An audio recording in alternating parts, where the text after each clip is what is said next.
Hello, everybody. Welcome to today's video. I'm going to be going through some very basics today on how to set up your DAW, so your digital audio workspace, so that when you want to start recording songs, that's what you're going to use. Okay, so whether you're using Logic Pro, you might be using Pro Tools. If you're a beginner, you're more likely using things like GarageBand, Reaper FM, although these platforms like Reaper can also be used at a more professional level. So we're going to dive in and I'm going to show you the setup first of all on how to get started with your first ever recording. The reason I'm doing this video is because someone basically asked me, they said, look, Steve, I'm having this issue with latency. I've done everything. I've plugged my interface in. I've done everything I think I should do. It's all being connected. It's recognizing it on GarageBand, but unfortunately, for some reason, it just doesn't want to work. So as I'm going through this, guys, if you've got any questions, please leave me some comments.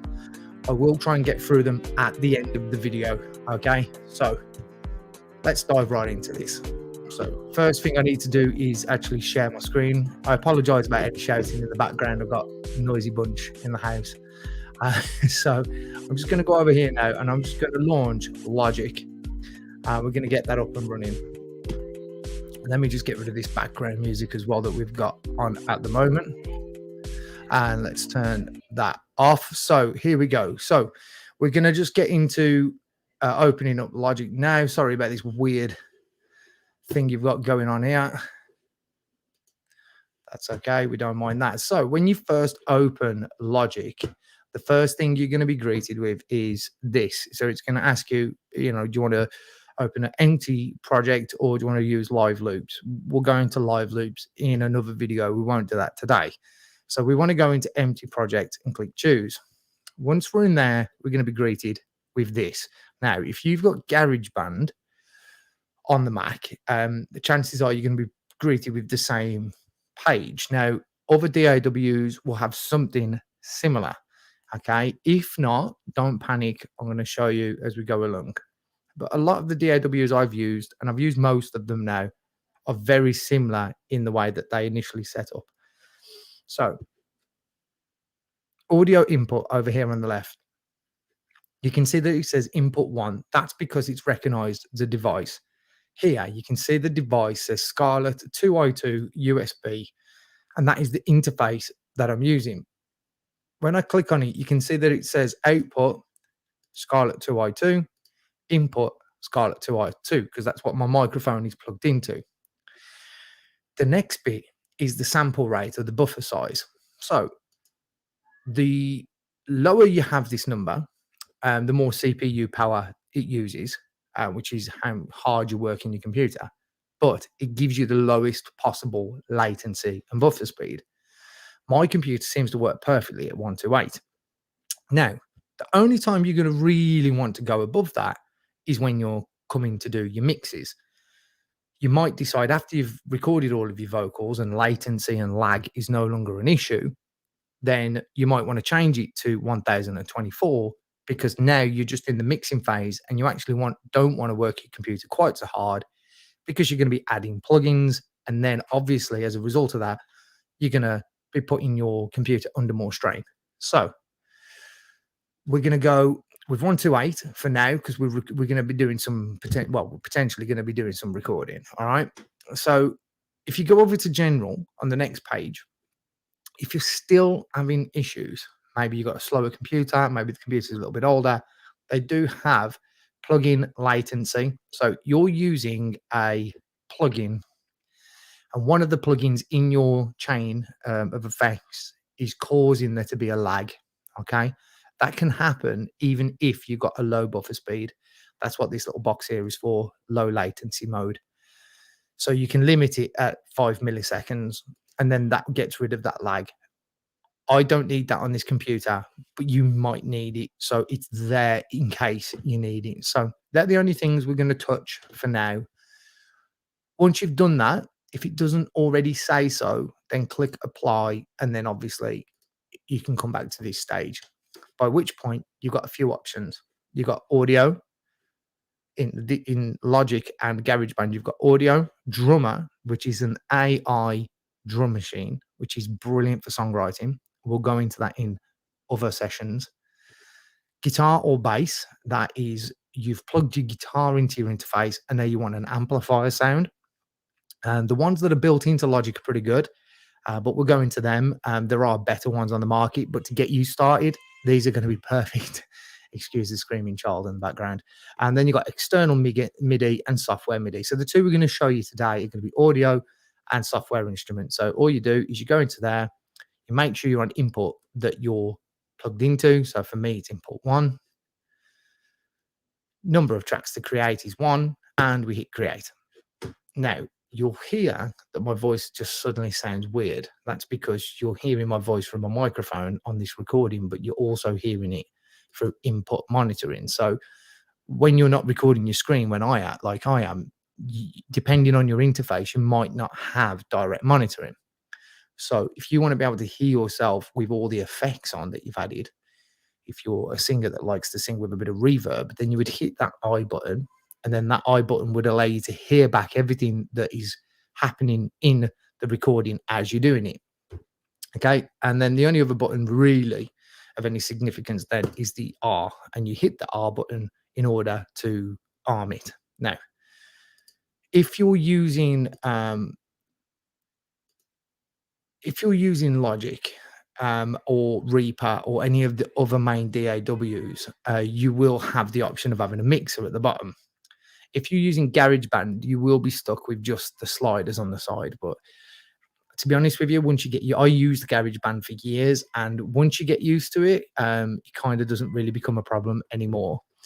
So what you want to do is today we're going to go in and actually just grab some audio, and I just want to just show you first of all how you drag an audio track in. So if you're just going to record your vocals to a backing track, then this is the way to do this. So you go into here. I'm going to go into. Let me just go and grab. Well, the baby in the background, by the way, hasn't cried for about 2 hours. He literally waited until I went live. So you go into the Westlands. We're going to new songs. Westlands is my band that I'm in, and then we'll find some music. Let's try this one, for example. We'll drop that onto the track, and then there you go.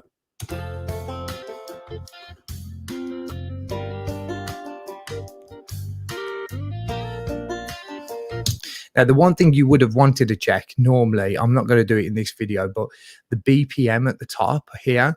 So you want to make sure that the BPM of the track matches up with the BPM of when you're recording your vocals. The reason you would want that to happen is because, well, it's quite simple, really. You'd want that to happen because you want the when you're recording to be able to use the click track in case you want to copy, paste, or cut things out, and it makes it a lot easier. So here you go. You just hit the play button, and it'll play the track.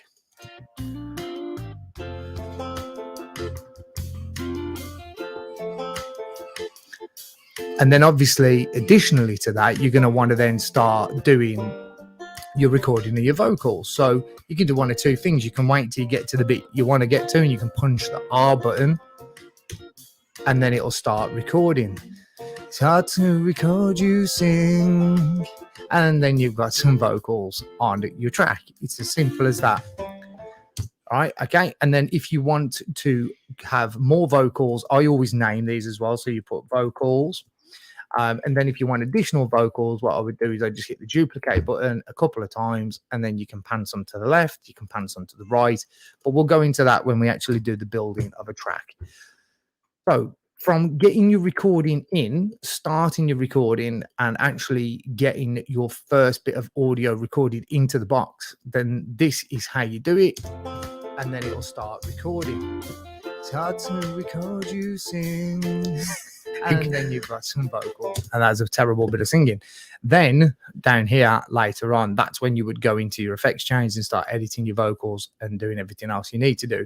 One of the cool features about Logic is I can actually just record straight over that.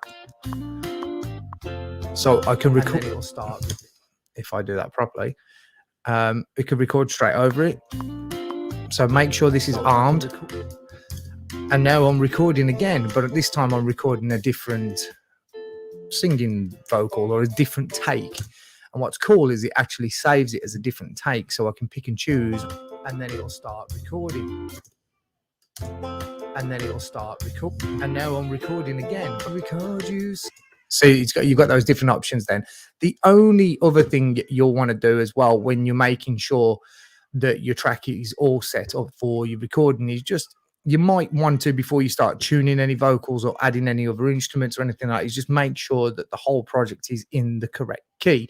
So you pick your key, so whether it's G major, and when you come to tuning, that's going to become really important. And obviously I'll go through with you how you do all of that in another video. But for now, it was just literally a case of showing you how to set it all up, get it up and running, get it on board, get your vocals into the box, and now you can start singing. When you're recording your vocals, though, one thing to really make sure of is you can see down here, you've got the audio coming in.